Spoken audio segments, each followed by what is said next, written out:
Welcome to this exciting broadcast of Candid Talks. I was trying to record this somewhere else. However, dozens of black flies, they kept trying to jump in my ears and my mouth and my eyes. And so I decided to move. And actually, I moved to this location now. If you can see in the camera, perhaps, that you'll see some orange safety netting. That actually used to be the path that walked along the river. And if you can see the amount of erosion that this river has done, what you're seeing there, all those rocks up in front of us, those rocks are all part of what the river once was. It was once the path of the river, and through the erosion and the massive amount of water that's come down this river, it's actually taken a considerable portion. And I'll take a photograph after it because it's amazing at the power of nature.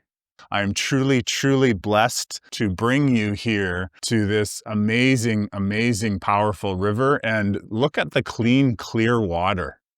This is a phenomenal example of how clear I believe our rivers are going to return to. And when I mean rivers, I mean the major rivers, like the Fraser River and perhaps other rivers that were once used for other purposes, industrial and such. As I was mentioning, the reason why I'm so excited to bring you this broadcast today is because what I'm going to talk about today is one of the most exciting things I've been waiting to talk about. And why have I been waiting? Well, I guess in a sense, I was building up my courage, strengthening my resolve, and perhaps just learning to transmit these candid talks that I have with you and with everyone else. However, this I feel is one of the most important things that I have perhaps come upon. This has to do with our education system, which many people would possibly agree has fallen into decay. Education has always had a reason or an agenda behind teaching the people to read, write, think, walk, organize.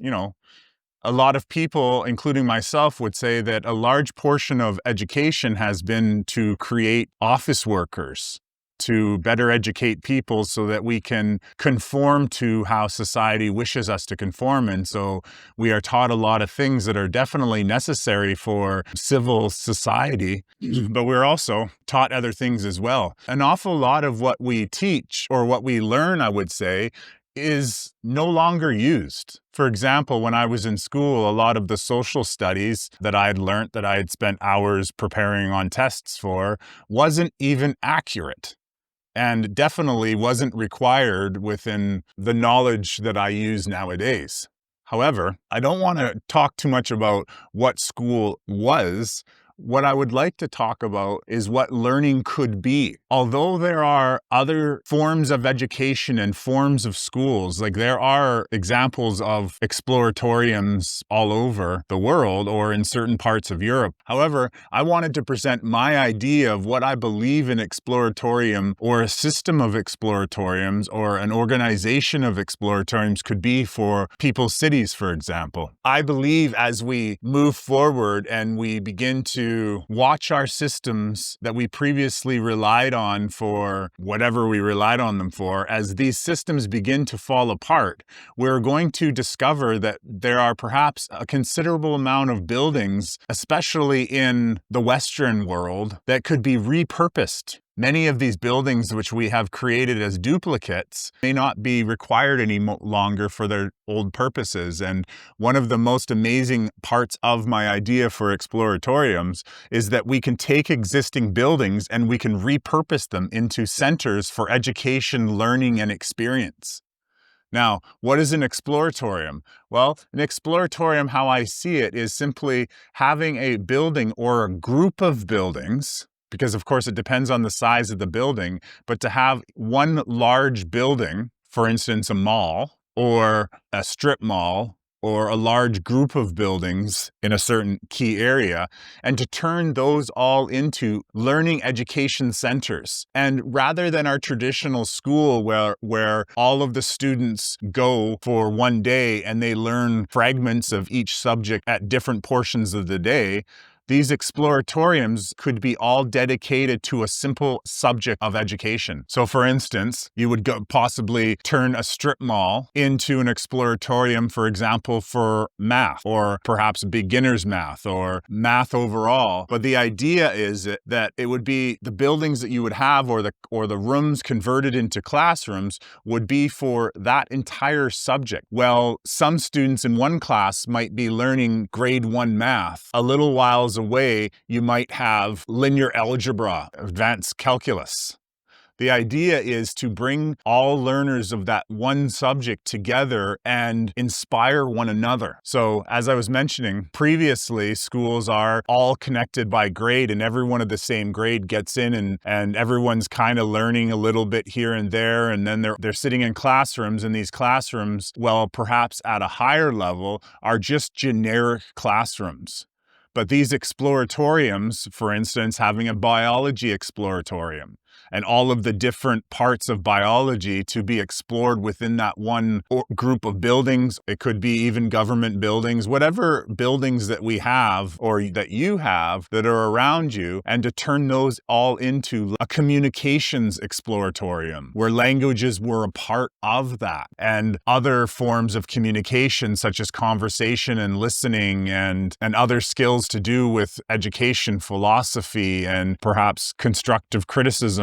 There could also be exploratoriums on specific fields of science. There could be exploratoriums on how to fix things, exploratoriums on nature relations. Like, the idea would be to take a subject and basically bring all of the students of that subject together so they're all working together in harmony. And yes, there could even be on that space living quarters for guest speakers, for example. Guest speakers could go from exploratorium to exploratorium and perhaps inspire their own experiences. So communications experts, for example, could be brought in and have guest lecturing and such. That would be absolutely amazing. So continuing on, as I was mentioning before, there are other forms of education around Montessori, Enviro schools. There are forms of exploratoriums per se, because I'm simply using that term, which I discovered myself. And then through quiet meditation, I began to consider what an exploratorium meant for me. You could even construct exploratoriums brand new out in the wilderness, a giant Ewok facility, for example, with buildings that are connected to nature, and that would be absolutely amazing as well. The idea of repurposing buildings is simply something that I saw perhaps a need for, because when I walk around cities and I see the overabundance of, for instance, franchises that aren't necessarily going to be required any longer as we move more in tune to harmony with nature, and we move away from certain chemicals that are in the food, perhaps we're not going to need to eat fast food or food as much as we once did. That's probably one of the things that I foresee, is there's an awful lot of malls with repetition of restaurants that are fast food chains that are actually honestly currently on the verge of bankruptcy, from as I understand. So back to exploratoriums. Now, here's one of the most awesome things or beautiful things that I think about the whole concept of exploratoriums is, who are the students? Well, the students of exploratoriums I see as being everyone in that community.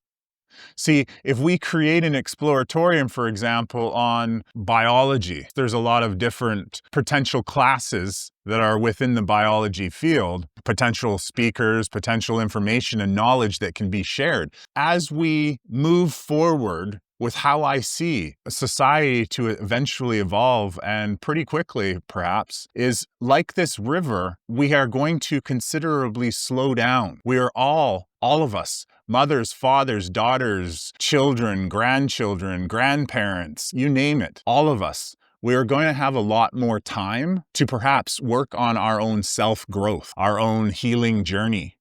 So how I see these exploratoriums working out is that education or expanding of one's knowledge is going to be available. There's going to be a lot more time for all of us to enjoy learning more about not only our world, but perhaps the subjects that we missed when we were in school. So adult education, not for the purpose of training people for a new career. However, that can definitely be a part of an exploratorium. re-educating for specific fields with relations to what one chooses to move their career into. And so how I see it is that as we move forward, we're going to have a lot of opportunities, not only to have the time to relearn, but perhaps the opportunities to learn more about things that we perhaps never learned about when we were younger. Perhaps things that we glossed over because of peer pressure and guilt, and classes that we ignored because the teacher wasn't all that interesting and we just basically needed to get by. So adults, for example, will have the opportunities to go back and learn these subject-specific classes. And things don't necessarily have to be about grading. Classes can be created to be more relaxed and to absorb information and, of course, challenge people to see what they've learned from the experience of the class. So perhaps testing or trying to determine how much you have learned is definitely a practical application of learning. However, education in these exploratoriums isn't necessarily about what grade did you get and how did you rank within the class. It's more about exploring the knowledge that is set around us. And so the students of these classes, of course, could be the younger generation, but it could also be the adults who wish to learn more, who wish to perhaps change their careers, who wish to expand their horizons and their knowledge and learn more about whatever it is, from communications to mathematics to sciences and different forms of science to auto mechanics, or perhaps tending to nature, or perhaps there could be an exploratorium of how to build your own house and the different fields that go with that. The idea is that the buildings in many of our communities, the empty buildings, are going to be expansive. The number of possibilities is going to be phenomenal. Taking parking lots and turning them into learning centers and parks is definitely going to be a possibility as well. So as I was saying, the students are literally anybody. Now, here goes more in depth of how amazing this any one idea of learning could be.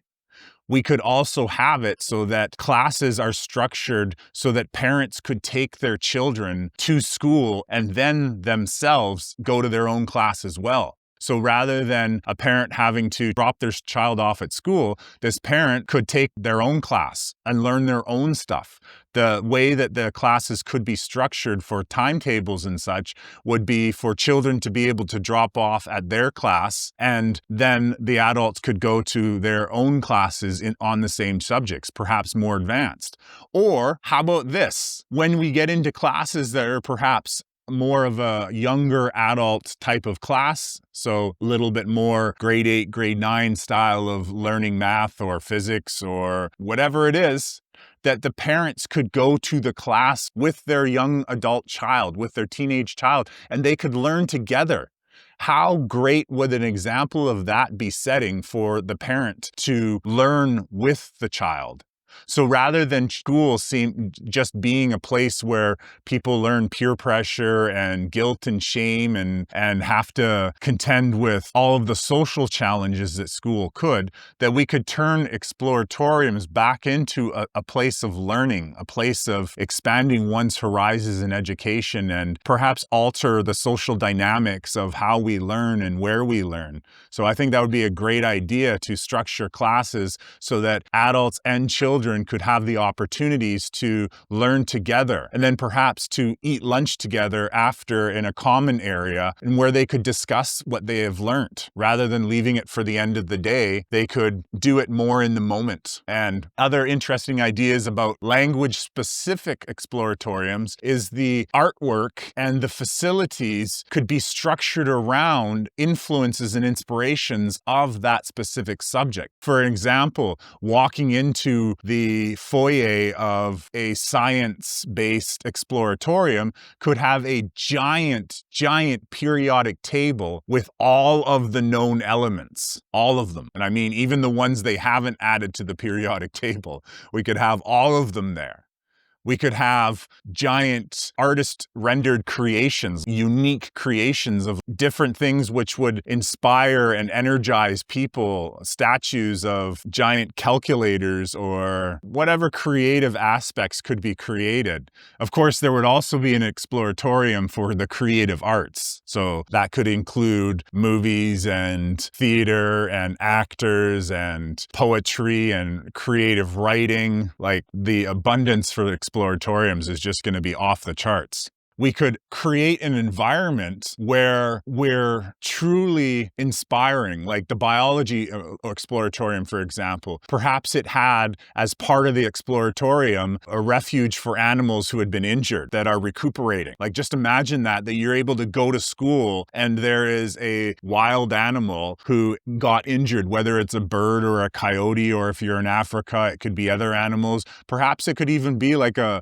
polar bear if you're more in the area where polar bears would need to be helped. And so the creative aspect or the visual aspect of when you enter the building, it's not walking into an office area or a foyer which demands quietness. It could be possibly very creatively inspired. So now here's another topic of conversation.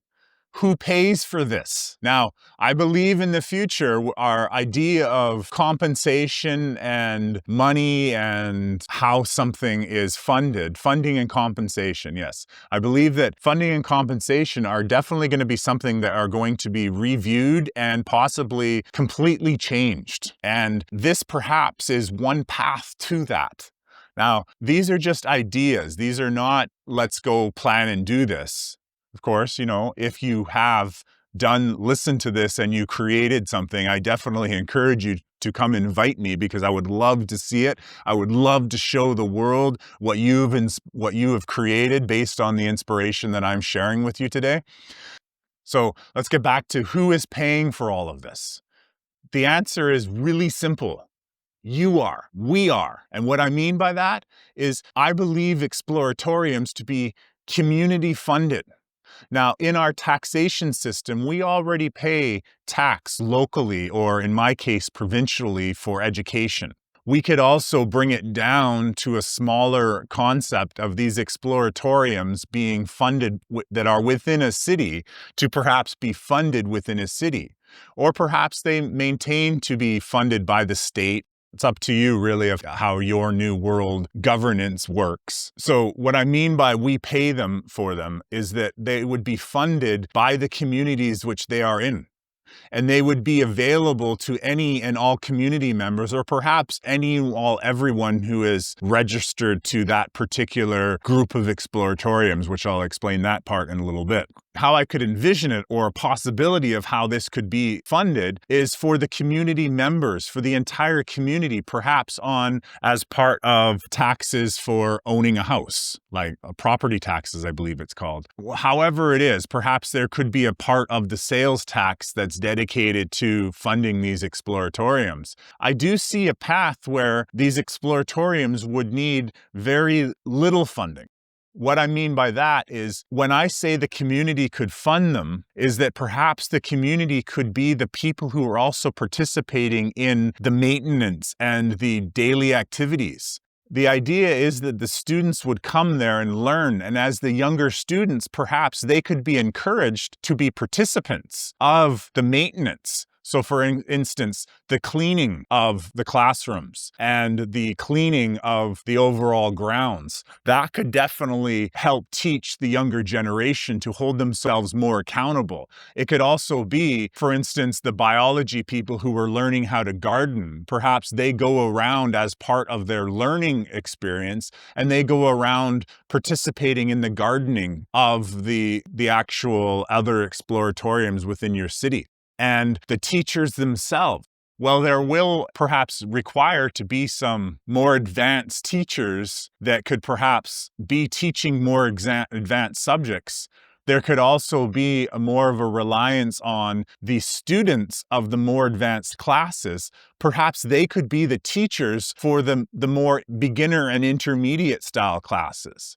And perhaps the way that the school is funded is that the students, as they move up in the class of however you structure of how learning happens, that the people in the more advanced class, well, they are perhaps required to or encouraged to, or they really want to pay it forward and go back and they teach. There could even be exploratoriums where teaching of how to teach, of how to communicate, perhaps the how to teach could be part of a communications exploratorium. That would allow there to be more community learning. And so, for instance, you might have a class of advanced linear algebra who requires a lot of basic math skills and even more advanced skills as calculus. And that person who is in-depth learning could also be at the same time teaching and therefore reinforcing the concepts that they learned previously. And then when they go to their more advanced class, they're more prepared. Because, you know, a funny thing that happened to me is one of the hardest, most challenging classes I ever took in university was linear algebra. And linear algebra had a lot of focus on calculus. And if I had an opportunity to constantly in my day review calculus before I went into my linear algebra class, I would have definitely done a lot better on my midterm than I did when I was at university. So there's definitely a lot of advantages for having a teacher teach a lower level class while at the same time learning. And it also, as I said, it helps create a community of that specific subject. Just imagine for a second, you're in a campus for math. We'll call it a campus now. It's an exploratorium campus for mathematics. And one building's teaching grade 1 and grade 2, and it doesn't even have to be in grades. It can be however you wish to structure it, but beginners, higher beginners, however you want to level it. And then everyone's learning at the same time. The energy that all of the learners is giving off is so strong and so powerful, and everyone's really engaged in that subject. It holds the vibration of that specific campus higher up. You don't have people that are unhappy about being at school, bringing the vibration down. Everyone's engaged, everyone's learning, everyone's sharing what they've learned. Like, just imagine how amazing that would be to have an environment where that is learning as opposed to the schools that most North American people are engaged in now. Imagine taking a high school that once taught many different subjects and turning that high school into one exploratorium of one subject that has multiple different classes of different age levels, all working simultaneously and together united for the purpose of exploring that subject. That would be extremely powerful. And then to turn another university or high school or elementary school from your traditional chaotic kids running around, teachers, this and that, and turning that into another subject. And now why I'm leading this is the idea of a community. So currently, many North American schools in a city may have 3 or 4 elementary schools. For example, in my city, I believe we have 5 or 6 elementary schools, maybe the same number of high schools. Some places have middle schools. We are going to have a lot more strip malls available for this. There'll be perhaps larger size malls as all of these stores that sell cheaper goods start to fade away and we move away from commercialism. So we'll have a lot of structures that we can turn into a lot of different exploratoriums. And as a way of creating a community and a system that the students can move around in, we could create a bus system where perhaps we could even close the streets that link these specific schools together or create some sort of pathway of a road. For example, when I was taking a bus, and I believe this bus was in Chicago, I'm not sure, but I believe it was Chicago. Anyways, there was a road that connected the city to the airport, and it was meant for the bus only. There was no other traffic. It actually, in many cases, it went below the street line, so you didn't necessarily have to even see the bus. And the stations were a little bit subterranean, anyways, they're a little bit lower. Wouldn't that be an amazing thing that if we could create a system of buses that linked all of these different buildings to school, and each school had its own stop. And so it was a safe and closed environment for the kids to, and the adults and overall students to travel between all of the city's exploratoriums. So if in the morning time there was a class on genetics that you wanted to do in the biology exploratorium, in the afternoon you wanted to go to the communications exploratorium because there was an awesome guest speaker that was perhaps John Gray, for example, and you wanted to learn from him and he was going to be guest speaking there, that you could have that opportunity. And even within this system, perhaps we don't have the ability to have apartments on their exploratoriums. Perhaps you could take an entire apartment building and turn that into guest quarters. Now, segueing all the way back to who pays for it, well, there are some positions that are definitely going to be required to have people earning an income, earning a way of life, because there definitely will be coordinators and project managers and key executives at the schools, each of the individual schools, for example. Of course, you decide yourself how many people are going to be required full time. And those people, of course, they have to be compensated for their time. And there could be ways of fundraising, ways of, as I said, taxes, because, taxes aren't necessarily a bad thing. Taxes are simply the people giving back to support their communities. The challenge happens when taxes are sent so far away and then they rarely come back to the communities, or the communities themselves have to fight for those taxes. Like, in my opinion, taxes should be held the communities in which they are created in. And so that, of course, encourages the more people who come, the more tourism that comes to a specific city, the more people that live within that city, therefore the more tax money, which is equal to the size of the community that needs to be funded. And the schools themselves, they could also do fundraising projects to support themselves internally as well. There could be competitions, for example, like healthy competition that creates growth and expands new ideas. Like one city's biology exploratorium could have a competition against another city's biology exploratorium. Just like the idea before of how we used to have spelling bees in which different schools competed with each other. There could be fundraisers and such that. So there are large opportunities for these places to fund themselves, but I definitely see having the students in the school, the adults and the children, everyone participating. Perhaps the tuition fees to be involved in these exploratoriums could be volunteer hours. So volunteering, and that will definitely encourage community connections. It'll encourage community growth.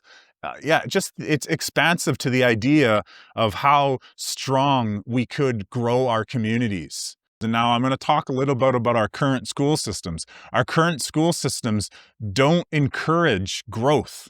They are funded in ways that you should really explore of how a school is funded, why a school is funded, where the money comes from.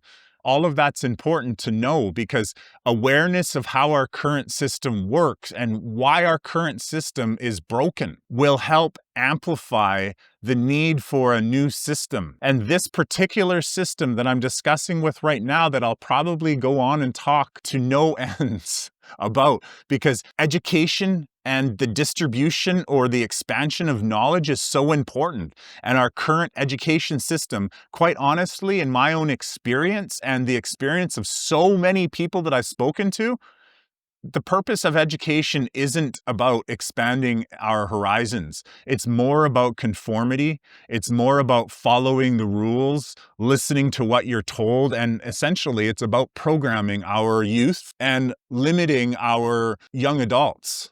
So creating these exploratoriums isn't going to be an easy thing, because there are many forces in our world who don't want to change. See, humans, we have perhaps been programmed since modernization, perhaps, to seek routine and normality and a schedule. And even the construction of these exploratoriums, it's going to be a challenge, and a challenge just to get past our own thinking. See, things that are new, that challenge the norm, we have a lot of programming that ourselves as adults, and even young adults, that we have been indoctrinated with to prevent changes, to prevent exploration of different ideas, because flowing down a lazy river in an inner tube is sometimes very beautiful. However, it's the rapids that everyone wants to take a picture of. It's the waterfalls that everyone's lining up and walking 3 miles to 4 miles to go and see. Just as I am today. I'm sitting here in front of this beautiful lazy river, but I'm on a journey to go take another video of a waterfall. And it's very far into the mountains that I have to walk to go and see this. But every day, hundreds of people go a very far distance to see this waterfall. And yet this free-flowing river, which is absolutely amazing, and a true example of the power of gentle water, of how it can erode a huge amount of the path that was once there, shows us that it's the challenging things that are well worth it. And it's the challenging things that are going to revolutionize and help us look beyond the known and re-articulate and re-see the systems that we once had that no longer help us. Yes, at one time, the schools that we learnt from, the education which we had, it helped us because it brought us to where we are now. If what was no longer serving us no longer serves us, then we have to reach for that change. We have to perhaps listen to an audio like this a few dozen times and share it. Share this with the world, because there's a lot of interesting ideas that are going to be coming out. And even if this isn't something you're interested in, perhaps one of my other candidate talks you'll be interested in. But more importantly, there's millions and millions and millions of children all over the world. There's people all over the world that are looking to do something different. And so I believe that Exploratoriums will definitely help do that. Now, here's a couple other interesting things that with Exploratoriums is the Exploratoriums don't even have to be about the same class every week. You could have once a week classes with reserved seating. Use technology in order to encourage advertising a specific class. For example, as I mentioned before, guest speakers. You could have guest speakers touring the Exploratoriums and speaking on subjects live. You could have accommodations for them, like I said, in a system where a bus connected to all the different Exploratoriums. You could have Exploratoriums all throughout the city, so many different subjects, and students going to and from each of these Exploratoriums. Lastly, I guess in my notes that I created here is the benefits of Exploratoriums. Well, I hope that you have received a ton of benefits. Like, I really, really like the idea of a mother and daughter or mother and son going to school together, and the mother drops the son off at his class, which is like, basic mathematics. However, it's been set up to engage children for that duration of time. And then the mother herself goes over to her own class, and perhaps the class is starts a little later and ends a little shorter. Maybe there's playtime that's encouraged for the children in between. So it's not just math, it could be playtime math, and it's done in such a way where the mother can have a 45-minute on advanced calculus, and she can be learning while her son's learning. I think that's an awesome benefit. Also, as I mentioned before, repurposing buildings. This is sustainable. This helps us recycle our buildings so that we're not tearing them down and having to build something new. It also gives an opportunity to employ the people who will actually be renovating these buildings. It helps create focus-driven learning, so it's not being caught in an environment where perhaps half the children there at those schools don't really want to be there. So focus-driven learning, it creates community-driven learning and community strengthening. So you're bringing people in these cities together for the purpose of a subject. It creates stronger family relations, as I mentioned, with the possibility of that. Imagine a family of a mother, father, and 5 children all going to school in the same or similar times and learning together. And perhaps this is something that they do once a week. To be honest, this whole idea of Monday through Friday, 9 to 5, well, we know that style of learning that style of working is now gone. However, we could bring in Wednesday learning for the family, Wednesday learning biology, or whatever it is that you're wanting to do. Bring that back. Most importantly, the benefit of this is we can take our power back. For too long, we have given our power away to governments who organized how we learn, what we learn, when we learn. And this encourages communities to take their power back and learn what they want to learn. Because that's the most important thing about Exploratoriums, is it's not the idea of forcing people to go learn one thing. Maybe for 1 year, a child wants to go in and register him in everything to do with math. So maybe at the age of 10, this child goes into an exploratorium, falls in love with math so much. Yes, his parents will encourage him perhaps to do English or Chinese if you're in China, or another, like a language subject, to spend some time in that. Perhaps that's encouraged. But what if they are very passionate about math, and then at the age of 10, they're doing their basic math, and then by the age of 12, they're doing their intermediate math, and then by the age of 14, they're doing their linear algebra? What if we focus and reinforce the opportunities for those children to learn at the rate, not only the rate that they want to learn, however, the actual content that they want to learn as well? How many amazing filmmakers could we have, or poets, or artisans, or musicians, or nature lovers, or people who want to work with forest management, or whatever it is? How many people could we have if children are allowed to learn at their choice? There would, of course, be adults there, including the parents. That's another audio that I want to do very soon called Letting Parents Be Parents. How amazing would it be to restructure the way that children learn, and how quick could we suddenly evolve our societies to have graduates of advanced mathematics or other advanced fields when these children are only 14, 15 years old, and let them flow through and stay maybe within that one subject? I just find that to be breathtaking, the possibility, because not only are there so many unimportant lessons or subjects that are taught in school, they're taught in such a way that they're so inefficient, and a lot of people end up wasting most of their time at school. You know, doing things in the locker room and behind the gymnasium and wherever it is these people are hanging out, because they're not engaged.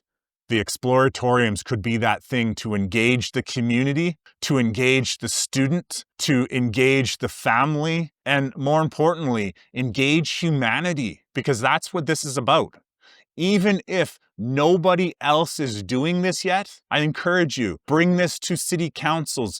Let whoever listen to it. Bring it into a city council meeting. Bring it into a community meeting. As we move forward and as systems begin to fall apart, and they already have, 100%. It's not a conspiracy theory. You can easily go into your local coffee shop, bring up how schools are today, and you'll find that there's a lot of parents out there. Yes, bring this into this conversation that I'm creating into a PAC meeting, into I think they're called Parents Auxiliary Committees. Wherever you can bring this candid talk about Exploratoriums into something somewhere. And we can help resculpt the entire way that knowledge is distributed to all of the community members. I want to leave you with one last thing. And this is probably so important. It suddenly came into my mind. I was like, don't forget to talk about this. So this touches on who are the students. It also touches on, actually, I'll just jump right into it. You know, there's an awful lot of talk about retirement, and a lot of people when they retire, and I've already seen this within my own family as well as many other people, when people retire, they feel that they've lost purpose. So here's a wonderful extra added benefit, and probably one of the strongest, is to bring the elderly, the people who have so much to share, that had so much life experiences. And there are many, many elderly people who I guarantee would love the opportunity to share and pay forward what they learned while they were living. And that could be guest speakers, that could be full-time classes, that could be whatever it is. Have elderly people teaching on our education system, sharing and giving them purpose and contributing. Even more important than that, they themselves could then also participate in the learning. For instance, as we have this transitional period and you have a class which is teaching like basic geometry, well, perhaps there could be a 75-year-old man or woman who also wants to join that class and learn with the children. See, we don't have to be separated by age anymore. We can bring our families, our friends, our communities, we can bring everyone together and reshape how we learn. I hope you truly not only enjoy, but benefited from this, because my Candid Talks are not meant to be something for entertainment. I want to share, but one of the strongest guidances that I've been given is to start telling people about all of these ideas that I have for a new way of how we could. This is a possibility for sharing, inspiring. Yes, I would love to see my whole vision of an exploratorium brought up, but at the same time, it's important that everyone contribute and there be a united belief or a united realization of the Exploratorium. So I want to thank you for sharing this, which is now my longest Candid Talk along this beautiful, absolutely beautiful river. And, you know, I encourage you, and I'll even ask you, if you got this far, you can go back and watch it again. I recorded this in 4K video, and the reason I did that is so that it can just be for the visual aspect, for the meditative aspect. If you have a big TV, you can just put this on and mute it and let it run. Or I've had some people tell me that they fall asleep while they're listening to me. Maybe we can do that as well. So anyways, thank you so much for joining with me. Thank you for sharing your attention. One of your most important currencies is your attention. And where attention goes, your energy flows. Thank you so much. And I look forward to seeing the realization of exploratoriums all over the world, and in a completely new world, because this world is being reborn into something new. The falling of a civilization isn't fearful for me. It's exciting because it brings about the potential for us to recreate anything into something more beautiful. I'm just going to let you enjoy this last moment of tranquility.